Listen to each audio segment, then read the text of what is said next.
ஓம் சாய்ராம். ஓம் சாய்ராம். ஓம் சாய்ராம். அத்தியாயம் 2. இப்பணியை செய்வதன் நோக்கம் இதை மேற்கொள்வதில் உள்ள திறமையின்மையும் துணிவின்மையும் காரசார விவாதம் குறிப்பிடக்கூடியதும் முனிவருடைய பட்டமுமான ஹேமபந்தை வழங்குதல் குருவின் அவசியம். தம்முடைய மராத்தி மூல நூலின் கடைசி அத்தியாயத்தில் இப்பணியை செய்வதற்கு அடிக்கோலிய காரணங்கள், இதை படிப்பதற்கு தகுதியுடையவர்கள் முதலிய வேறு பல அம்சங்களையும் எடுத்து சொன்னார். இந்த அத்தியாயத்திலும் அதையே குறிப்பிட தொடங்குகிறார். இதை எழுதுவதன் காரணம், முதலாம் அத்தியாயத்தில் கோதுமை மாவரைத்து அதை கிராம எல்லைகளில் தூவிவிட்டதன் மூலம் காலரா தொத்து வியாதியை தடுத்து அழித்ததான சாய்பாபாவின் அற்புதத்தை கண்டோம்.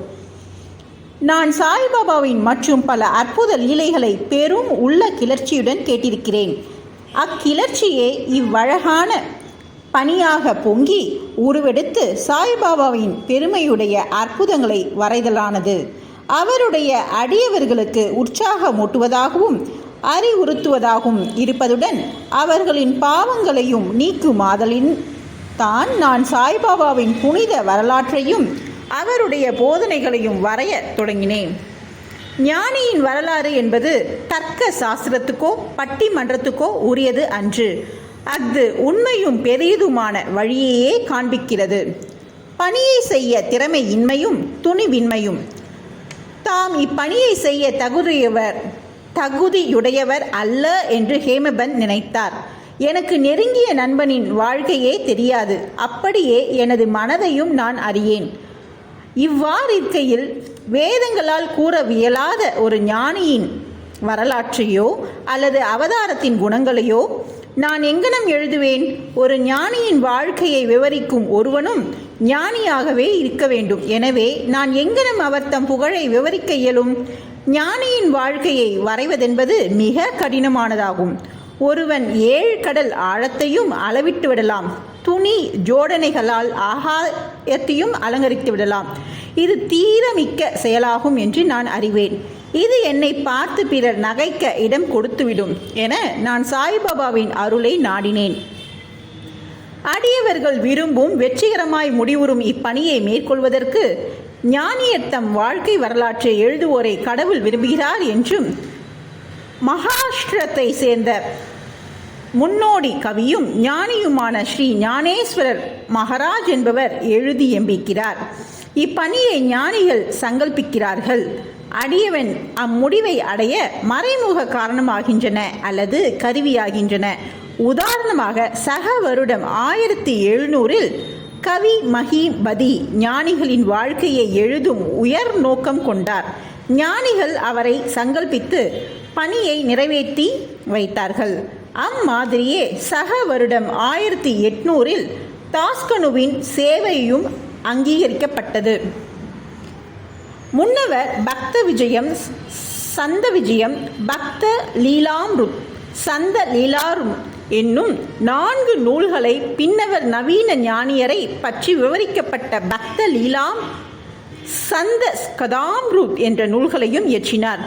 பக்த லீலாம்ருத்தின் 31, 32, 33 அத்தியாயங்களிலும் சந்த சதாம்ருத்தின் 57ஆம் அத்தியாயத்திலும் சாய்பாபாவின் சுவையான வாழ்க்கையும் அவரின் அறிவுரைகளும் நன்றாக சித்தரிக்கப்பட்டிருக்கின்றன.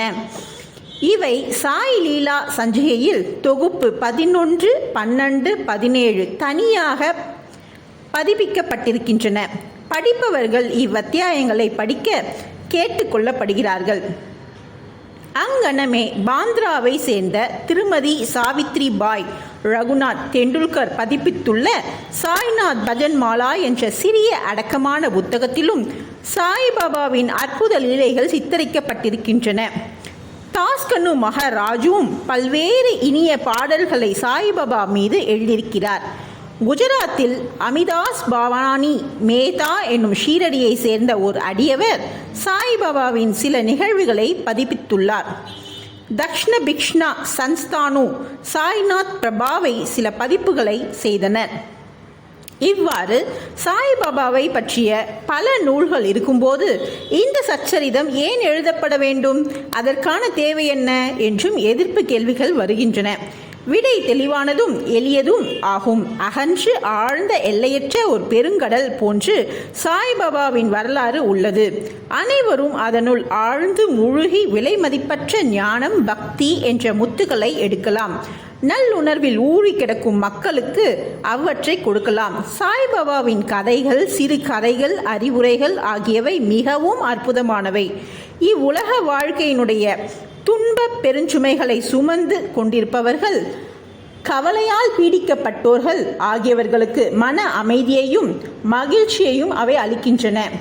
வேத அறிவையொத்த விறுவிறுப்புள்ளதும் அறிவூட்டுவதுமான சாய்பாபாவின் இப்போதனைகள் எல்லாம் கேட்கப்பட்டு நற்சிந்தனை செய்யப்பட்டால் அடியவர்கள் கோரும் பிரம்மத்துடன் ஐக்கியமாதல், அஷ்டாங்க யோகம், தியான பேரின்பம் முதலியவற்றை பெறுவர்.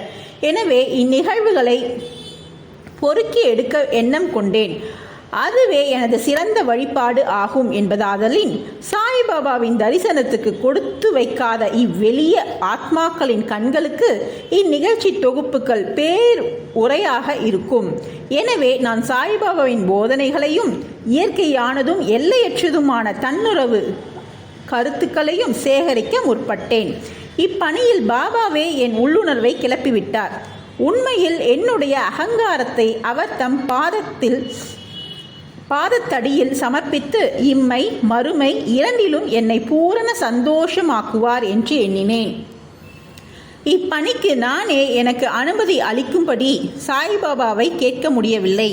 பாபாவின் நெருங்கிய அடிவரான மாதவ் ராவ் தேஷ்பாண்டே என்ற ஷாமாவிடம் பாபாவிடம் எனக்காக கேட்கும்படி வேண்டிக் கொண்டேன். அவர் தனது எண்ணத்திற்காக பாபாவிடம் வாதாடினார். இந்த அண்ணா சாஹேப் தங்கள் வரலாற்றை எழுத விரும்புகிறார். நான் ஒரு ஏழை பக்கிரி என்று கூறாதீர்கள். ஆயின் நீங்கள் சம்மதித்து அவருக்கு உதவி அளிப்பதாக கூறினால் அவர் எழுதுவார். அன்றி தங்கள் திருவடி கருணையே இப்பணியை நிறைவேற்றிவிடும். தங்கள் அருள் துணையின்றி எதுவும் வெற்றிகரமாக செய்ய இயலாது. சாய்பாபா இவ்வேண்டுகோளை திருச்செவி மெடுத்தவுடன் உருகி உதி என்னும் திருநீர் அளித்து ஆசீர்வதித்து தன்னுடைய வரம் நல்கும் கரத்தை என் தலைமேல் வைத்து இவர் நிகழ்ச்சிகள், அனுபவங்கள் ஆகியவற்றை தொகுத்து குறிப்பெடுத்து வைத்து கொள்ளட்டும். நான் இவருக்கு உதவி செய்வேன். அவர் ஒரு புற கருவியே ஆவார். என்னுடைய வரலாற்றை நானே எழுதி என்னுடைய அடியவர்களின் ஆவலை பூர்த்தி செய்ய வேண்டும். அவர் தம் அகங்காரத்தை அறவே களைந்து என் பாதங்களில் சமர்ப்பித்து விடட்டும். வாழ்க்கையில் இங்கனம் செய்பவனுக்கே நான் மிகவும் உதவி புரிகிறேன். என்னுடைய வாழ்க்கை நிகழ்ச்சிகளை பற்றி என்ன? நான் அவருடைய வீட்டில் ஒள்ளும் வகையெல்லாம் ஓவாதே பணிபுரிகிறேன். அவருடைய அகங்காரம் சிறு துளியும் எஞ்சிராமல் அறவே அழிக்கப்பட்டு விட்டால் நானே அவருட் புகுந்து என் வாழ்க்கை நிகழ்ச்சிகளை எழுதுவேன். அடியவர் தம் உள்ளங்களில் எனது நிகழ்ச்சிகள், அறிவுரைகள் நம்பிக்கையூட்டும். எளிதில் தன்னை உணரலாம். பேரானந்த பெருநிலையும் அவர்கள் எளிதில் பெறுவார்கள். ஆயின் ஒருவரது சொந்த கருத்தையே நிலைப்படுத்தல், மற்றவர் கருத்தை மறுக்க செய்யும் முயற்சிகள், ஒரு பொருளின் நன்மை தீமை இவற்றை பற்றிய விவாதங்கள் இருத்தல் கூடாது என்று பகர்ந்தருளினார். விவாதம் என்னும் சொல்லானது ஹேமபந்த் என்னும் பட்டத்தை நான் பெற்ற நிகழ்ச்சியை விவரிக்க கொடுத்து இருந்த வாக்குறுதியை ஞாபகம் ஊட்டுகிறது. அதையே இப்போது கூறுகிறேன். காகா சாஹிப் தீக்ஷித், நானா சாஹிப் சாந்தோர்கள் ஆகியவர்களுடன் நான் நெருங்கிய நட்போடு இருந்தேன். அவர்கள் என்னை ஷீரடிக்கு போய் பாபாவின் தரிசனத்தை பெறும்படி வலியுறுத்தினார்கள். ஆயின் இடையில் கிளம்பிய ஏதோ ஒன்று என்னை ஷீரடிக்கு போக விடாமல் தடுத்தது. லோனாவாலாவில் உள்ள எனது நண்பனின் புதல்வன் காய்ச்சல் அடைந்தான். எனது நண்பன் வைத்திய முறை மற்றும் வேண்டுதல் முறைகளில் உள்ள எல்லா வழிகளிலும் முயன்றார். ஆயினும் காய்ச்சல் குறையவில்லை. முடிவாக தனது குருவை தன் மகளின் படுக்கைக்கு பக்கத்தில் அமர வைத்தார். இதுவும் கூட பலனளிக்கவில்லை. இதை கேள்வியுற்றதும் என் நண்பனின் பையனை காப்பாற்ற முடியாத குருவால் யாது பயன்? குரு நமக்கு எதையுமே செய்ய இயலாதவரானால் நான் ஏன் ஷீரடிக்கு போக வேண்டும் என்றவாறு எண்ணமிட்டு எனது ஷீரடி விஜயத்தை ஒத்தி போட்டேன். ஆயின் தடுக்க முடியாதது நிறைவேறியே தீர வேண்டும். அத்தன் விஷயத்தை பின்வருமாறு நடைபெற்றது. பிராந்திய ஆபீசர் நானா சாஹேப் சார்ந்தோர்கள் பஸ்ஸினுக்கு சுற்றுலா போய் கொண்டிருந்தார். தானேவிலிருந்து தாதாருக்கு வந்து பஸ்ஸினுக்கு செல்லும் வண்டிக்காக காத்து கொண்டிருந்தார். இடையில் பாந்த்ராவுக்கு செல்லும் ஒரு வண்டி வந்தது. அதில் அவர் ஏறி அமர்ந்து பாந்த்ராவுக்கு வந்த என்னை கூப்பிட்டு அனுப்பினார். நான் ஷீரடி விஜயத்தை கைவிட்டது குறித்து என்னை கடிந்தார்.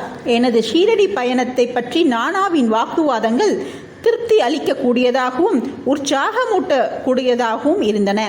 எனவே நான் அன்றிரவே ஷீரடி புறப்பட திட்டமிட்டேன். என்னுடைய சாமான்களை கட்டி முடித்து ஷீரடிக்கு புறப்பட்டேன். தாதருக்கு போய் அங்கிருந்து மன்மாட் போகும் வண்டியை பிடிக்க திட்டமிட்டு தாதருக்கு பயணச்சீட்டு பெற்று வண்டியில் அமர்ந்திருந்தேன். வண்டி புறப்பட இருக்கும்போது ஒரு முஸ்லிம் பெரியவர் விரைவாக எனது பெட்டிக்கு வந்தார். எனது மூட்டை முடிச்சுகளை பார்த்துவிட்டு போகும் இடம் என்ன என்று கேட்டார். நான் எனது திட்டத்தை கூறினேன். பின்னர் அவர் என்னை தாதரில் நிற்காமல் போரி பந்தருக்கே நேராக போடும்படியும், ஏனெனில் மன்மாட் மெயில் தாதரில் நிற்காது என்றும் அறிவுறுத்தினார். இவ்வரப்புதம் நிகழ்ந்த திராவிடின் ஷீரடிக்கு திட்டமிட்டபடி அடுத்த நாளே போய் சேராந்திருந்திருப்பேன். பல ஐயங்கள் என்னை கடுமையாக தாக்கியிருக்கக்கூடும். ஆயினும் அடுத்த நாள் காலை 9:10 மணிக்குள்ளாகவே ஷீரடியை அடைந்தேன். அங்கே பாவ் சாஹேப் எனக்காக காத்து கொண்டிருந்தார். இது 1910 நிகழ்ந்தது. அப்போது யாத்ரீக அடியார்களுக்கு ஒரே ஒரு தங்குமிடம்தான் இருந்தது. அது சாதேவினுடைய வாதாவாகும். குதிரை வண்டியிலிருந்து இறங்கிய பின்னர் பாபாவின் தரிசனம் பெற ஆவலாய் ஏங்கியிருந்தேன்.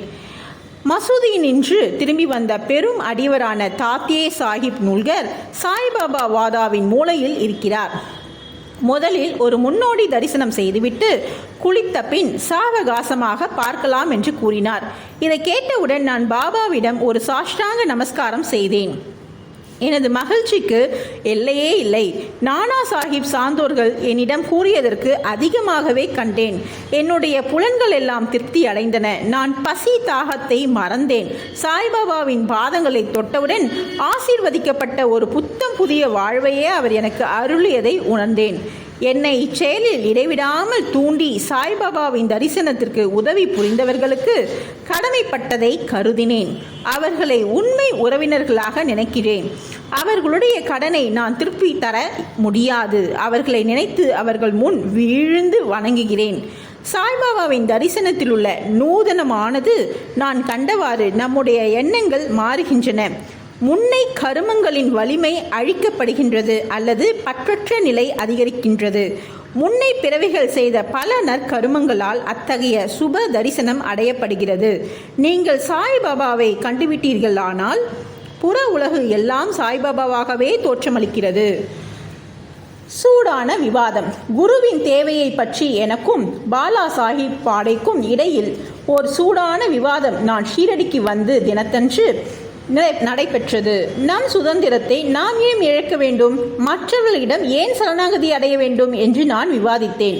நாம் நம்முடைய கடமையை செய்ய வேண்டியிருக்கையில் ஏன் குரு தேவைப்படுகிறார்? ஒருவன் தன்னாலான முயற்சிகளை செய்து தன்னைத்தானே காப்பாற்றிக் கொள்ள வேண்டும். சோம்பேறியாக தூங்குவதை தவிர வேறெதையும் செய்யாத ஒருவனுக்கு குரு என்ன செய்துவிட முடியும்? இங்கனம் நான் சுதந்திர எண்ணத்திற்கு வாதாடினேன். பாடே கர்மத்துக்காக வாதாடி, அதாவது தலைவிதி கூறியதாவது, நடப்பது நடந்தே தீரும். பெரியோர்கள் எல்லாம் தோல்வியுற்றிருக்கிறார்கள். மனிதன் ஒரு வழியில் நினைக்க தெய்வம் வேறு வழியில் செயல்படுகிறது. உம்முடைய புத்தி சாதுரத்தை தள்ளிவிடுக. பெருமையும் அகங்காரமும் உமக்கு உதவாது. கொள்கைகள் மாறுபாடுகள் இவற்றுடன் இவ்விவாதம் 1 மணி நேரத்திற்கு மேல் நடைபெற்றும் வழக்கம் போல் ஒரு முடிவும் காணப்படாது. முடிவாக கலைந்து படைத்து விட்டோம். நானும் மன அமைதியை இழந்தேன். வலிவான சரீர அபிமானம், அகங்காரம் இவை இல்லாவிடில் விவாதமே இல்லை என கண்டேன். அகங்காரமே விவாதத்தை வளர்க்கிறது என்று கூறலாம். பிறகு நாங்கள் மசூதிக்கு மற்றவர்களுடன் சென்றபோது காகா சாஹிப் தீட்சத்தை பாபா பின்வருமாறு வினவினார். சாதி வாதாவில் என்ன நடந்து கொண்டிருக்கிறது? விவாதம் எதை பற்றியது என்று கூறி என்னை உற்று நோக்கி மேலும் வினவியதாவது, ஹேமபந்த் என்று கூறுகிறார். இவ்வார்த்தைகளை கேட்டு நான் மிகவும் ஆச்சரியமடைந்தேன். நான் தங்கியிருந்ததும் விவாதம் நடந்ததுமான சாதே வாதவானது மசூதியிலிருந்து நல்ல தூரத்தில் இருந்தது. சர்வ வியாபியாகவும் அகத்திலிருந்து ஆட்டி வைப்பவராகவும் இல்லாவிடில் எங்கள் விவாதத்தை பாபா எங்கனம் அறிந்திருக்க முடியும்? முக்கியமானதும் ஞானம் மிளர்வதுமான பட்டம். சாய்பாபா என்னை ஏன் ஹேமபந்த் என்னும் பெயரால் அழைக்கப்பட வேண்டும் என்று நான் எண்ணமிட ஆரம்பித்தேன். இச்சொல் ஹேமத்ரிய பந்த் என்ற வார்த்தையிலிருந்து திருத்தப்பட்டதாகும். இந்த ஹேமத்ரிய பந்த் யாதவ அரசவம்சத்தை சேர்ந்த ராமதேவ் மகாதேவ் என்ற தேவகிரி அரசர்களின் புகழ்பெற்ற மந்திரியாவார். கல்வி கேள்வி நிரம்ப பெற்று நற்பண்புகள் நிறைய பெற்று அவர் ஆன்மீக விஷயங்கள் அடங்கிய சதுர் வர்க்க சிந்தாமணி மற்றும் ராஜ பிரஸ்தி போன்ற பல உயர்ந்த நூல்களின் ஆசிரியம் வருவார். கணக்கு பேரேடுகளில் புதிய முறைகளை கண்டுபிடித்து புகுத்தியவரும் மற்றும் மராத்திய சுருக்கெழுத்தின் காத்தவும் ஆவார். ஆனால் நான் முற்றிலும் மாறுபட்டவன், அறிவற்ற, ஓட்டமற்ற, நடுத்தர எண்ணத்தோன். எனவே அந்த பட்டம் எனக்கு எதற்காக சூட்டப்பட்டது என்பது விளங்கவில்லை. ஆனாலும் அதை குறித்து தீவிரமாக சிந்தித்து அது என் அகங்காரத்தை அழித்து பணிவாகவும் அடக்கமுடனும் இருக்க வேண்டும் என்பதற்காகவே அளிக்கப்பட்டது என நினைத்தேன். விவாதத்தில் எனக்குள்ள புத்தி சாதுர்த்தியமாகவும் அது எனக்கு வழங்கப்பட்டதாகும். எதிர்கால நிகழ்ச்சிகளை உற்று நோக்கி பாபாவினது சொற்கள் முக்கியமானதும் தீர்க்க தரிசனம் நிறைந்ததும் ஆகும். ஏனெனில் மிகவும் புத்திசாலித்தனமாக சாயி சம்ஸ்தானத்தில் நிர்வாகங்களை கவனித்து எல்லா கணக்குகளையும் நன்றாக வைத்திருந்து முக்கியமானதும் ஆத்மார்த்த விஷயங்களை ஞானம், பக்தி, அவாவின்மை, நான் தன்மையை சரணமிடுதல், தன்னை உணர்தல் போன்றவற்றை குறிக்கும் சாயி சச்சரிதம் என்ற அத்தகைய சிறப்பான நூலின் ஆசிரியராகவும் இருந்ததை காண்கிறோம். குருவின் தேவையை பற்றி ஹேமபந்த் பாபா இவ்விஷயத்தை பற்றி என்ன சொன்னார் என்று எவ்வித குறிப்பும் விட்டு வைக்கவில்லை. ஆனால் காகா சாஹிப் தீக்ஷித் இவ்விஷயத்தை தனது குறிப்பீடுகளில் பதிப்பித்துள்ளார்.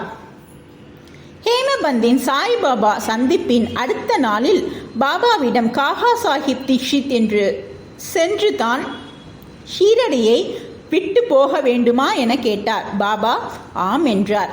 பிறகு எங்கே போவது என யாரோ கேட்டார். பாபா உயர, மேலே என்று கூறினார். அம்மனிதர் வழி எப்படிப்பட்டது என பாபாவிடம் வினவினார். பாபா கூறினார், அங்கே போவதற்கு பல வழிகள் உள்ளன. இங்கிருந்தும் ஒரு வழி உள்ளது.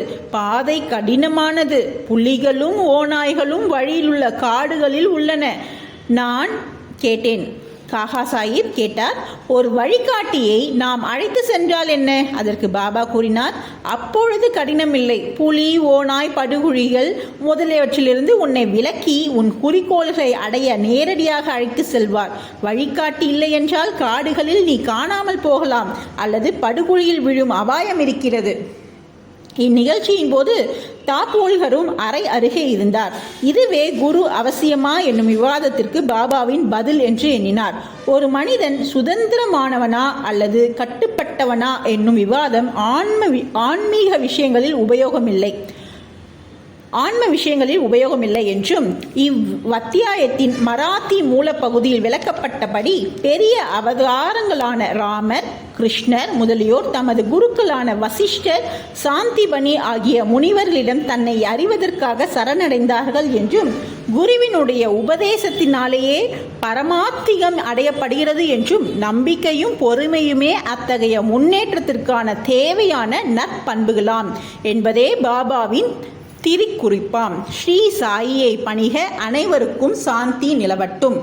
ஓம் சாய்ராம், ஓம் சாய்ராம், ஓம் சாய்ராம், ஓம் சாய்ராம்.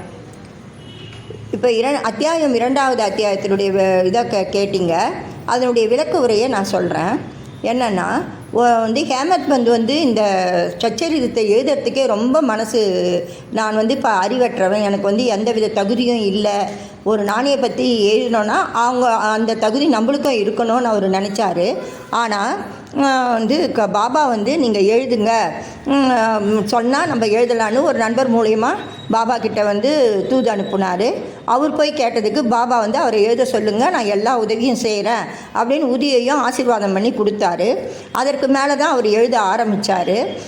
காகா சாஹிப்ன்றவர் வந்து பாபாவை பார்க்கணுன்னு நினச்சாரு. ஆனால் அதை வந்து தள்ளி போட்டுக்கிட்டே வந்தார். திடீர்னு ஒரு நாள் வந்து கிளம்புனார், மூட்டை முடிச்செல்லாம் எடுத்துக்கிட்டு கிளம்புனார். அவர் எப்படி போகணுன்னு பாபாவினுடைய அருளால் தான் அவருக்கு இந்த பாதைங்கள்லாம் வந்து ஒரு முகமதியர் அவருக்கு வழிகாட்டினார். எல்லாமே வந்து பாபாவை வந்து அவர் தரிசிக்கக்கூடிய சந்தர்ப்பம் அவருக்கு கிடச்சிது.